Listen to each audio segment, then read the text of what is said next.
there's been urgent moments, I don't know, throughout humanity. I suppose if if your tribe was somewhere in a forest and there's a forest fire, it's pretty urgent. It was pretty urgent to try to stop World War I. It was pretty urgent to end it. The same thing goes for World War II and these major threats or cataclysms. But I think we're in a particularly urgent moment. There's something different about it. Of course, the most important piece is climate crisis. It's not that the climate crisis just showed up. As far as I know, people have been talking about the urgency of the climate crisis since at least perhaps 1968, but most of us weren't listening.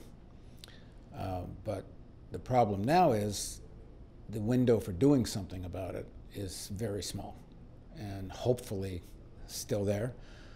But the leading climate scientists are saying that if urgent action is taken in terms of carbon emission, there will be some kind of geoengineering, but I don't think it's clear what geoengineering will actually be effective and won't just be money-making and destructive. But the window of doing something that will prevent the Earth becoming unlivable for most people and someday all people, it's a very short window. So that's a very particular urgency. The other thing that's happening, and you can see this with the intense propaganda war against Russia or potential trade war with China, the kind of pre-World War II global rivalry is heating up again. We're not in a big singular superpower world anymore.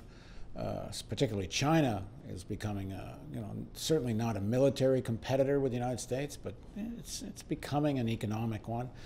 And Russia is a good existential enemy for the military-industrial complex, but it actually is a regional power with some real strength and a lot of nuclear weapons.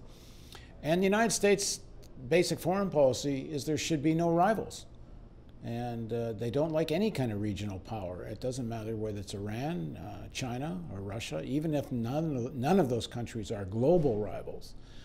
American policy doesn't like regional. And don't spend a whole lot of money on all these arms for nothing.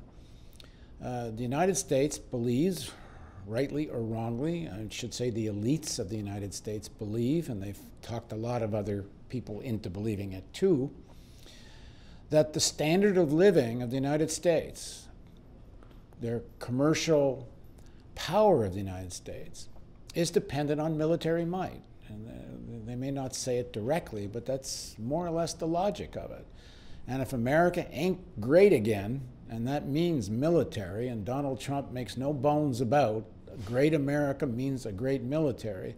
If the Americans don't have what they've, in their own literature, military literature, called full spectrum dominance, then America's privileged position will be diminished, and they sell that to people, that people's standard of living, well-being will be diminished. Of course, they dress it up in patriotic slogans, because if you made it so straightforwardly commercial, how many people want to go and fight and die for such a thing? So global rivalry is making this urgent, this moment more urgent as well. There are other issues that are very pressing, but the underlying thing, and I think we're kind of crossed a tipping point in a process economists call financialization, the power of Wall Street. The development of computers allowed Wall Street to extend its reach beyond all imaginings and creating all these really complicated financial products, derivatives and such. Computers allowed globalization, outsourcing of production to happen on an enormous scale. You get the Walmarts and the Amazons producing all over the world, but of course not just them. All of this wealth that's gone to finance, it is such an orgy of wealth. Apparently there's as much as $350 trillion available for investment. And we know most of that is in the hands of maybe 5–10% of the population, but most of it's actually in 1 and 2%. $350 trillion. Well, the entire global, entire GDP of the United States, a year of production, is 18 trillion. The world is 80 trillion. So the entire production of a year of the world is 80. And there's 350 trillion sitting in people's hands to invest. And we know most of that money is going into speculation. It's like into casino capitalism. Only a small portion is actually going into investment that boosts, creates jobs and actually creates real growth. And the importance of that isn't just the paralyzing effect on the economy.